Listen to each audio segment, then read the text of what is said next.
আপনি কেন আমাকে বলবেন? আমি সদর আপনি ইলিগাল কাজে শুরু করছেন।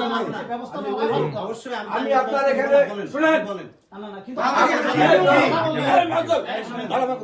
আমি করবেন আমি কি সেটা বলতে আপনার এখানে আপনি আনলিগাল কাজ চালাবেন এখানে আমরা আপনার এখানে আপনি আসার আগে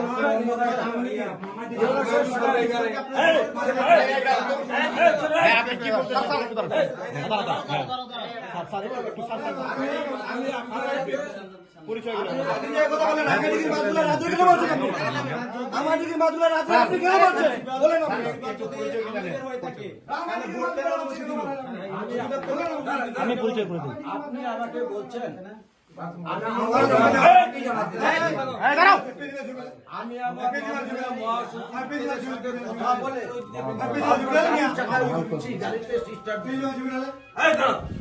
আমি আমার মহাসচিবের সাথে কথা বলে তারপর আমি গাড়িতে উঠছি আজকে। এখন আমি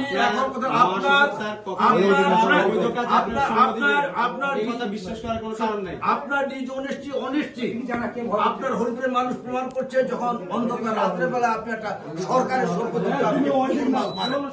এটা আপনার নিজ অনিষ্টি প্রমাণ। 2 নম্বর, আপনি রাত্রে বেলা অফিস অন্ধকার অফিসে কিছু কিছু ক্লায়েন্টকে নিয়ে আসছে। আমি অফিস করব, দিনে করব, ভোরবেলা করব, সেটা একান্তই আমার বিষয়। আমাদের অফিস 24/7। আপনি আমাদের কোনো আপত্তি নেই। আপনি যে বললেন যে এর আগের যে বিকাশ চন্দ্র বর্মন যে ছিল, খালি আমাদের কথা বলবেন। উনাকে বলেন আমরা চেক করছি এখানে। আমাদের ব্যাপারে না, আমাদের ব্যাপারে কমপ্লেইন যদি থেকে থাকে আপনি যাচাই করুন। কালচার তৈরি করে তখনও কিন্তু না না আপনি না, বলেন, আমরা আমরা চেক করছি। আমরা থেকে আমরা চেক করছি ওনাদের। আমাদের উপরে বাড়াতে দিবেন কেন?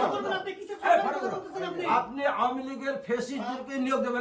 ব্যাপারে আওয়ামী লীগের প্রিন্সিপাল যদি আওয়ামী লীগের ফেসিস্টদেরকে আওয়ামী লীগের প্রিন্সিপাল যদি অবৈধ হয় আমরা আপনারা লড়াই ভোটকে বলেন, করবো। ভোটারদেরকে বাতিল করে দিন। আমরা তো এই কথাটা আপনাকে বারবার বলছি, আওয়ামী লীগের ফেসিস্টদেরকে আপনি নিয়োগ দেবেন, আমরা লড়ির পথ তুলবো। এটা হবে না। এটা তো হবে না। আপনার আওয়ামী লীগের সকল যত আপনাদের পরিচয় দেবেন। বহিষ্কার করে দিন। এই তো শুনেন, ওই আপনাদের শুনেন, বুঝিনি। এই শুনেন, আপনি জানেন, এই প্রিন্সিপালকে নিয়ে চলো বাইরে। আপনি বলেন ওনার ওয়াইফ হচ্ছে আওয়ামী লীগের ভাইস চেয়ারম্যানই ছিল। ওনার ওয়াইফ আওয়ামী লীগের ভাইস চেয়ারম্যানই ছিল। আমাদের জায়গা মতো কিন্তু আমার কষ্ট লাগবে স্যার, আমার কষ্ট লাগবে স্যার। আপনি বলছেন আপনার তোমরা খাতাপত্র নিতে পারো না আমার। আরে ভাই খাতাপত্র নিতে পারো না তোমরা আমার।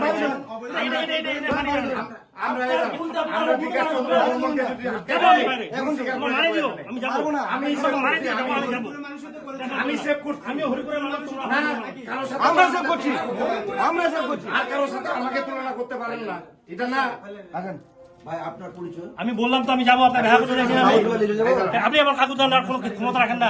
কারিগরি শিক্ষা বোর্ড। হ্যাঁ ভাই, আচ্ছা, আপনি এই নিয়োগ পত্রটা নিয়োগ বিজ্ঞপ্তিটা দেখেন তো কত তারিখ হয়েছে, কোন পত্রিকা হয়েছে, কয়টা নিয়োগ বিজ্ঞপ্তি হয়েছে দেখেন। একটু দেখানো শুনেন। আমি বলি এইটা দেখানোর জন্য যে এখন বোর্ডের নিয়োগ বোর্ডের চলতেছে, কাজ চলতেছে, আপনাদেরকে এই অবস্থা দেখাইতে হবে। আপনি তো নিয়োগ বোর্ডে আসছেন, অবৈধভাবে আসছেন। আপনি তো নিয়োগ বোর্ডের কার্যক্রম দেখি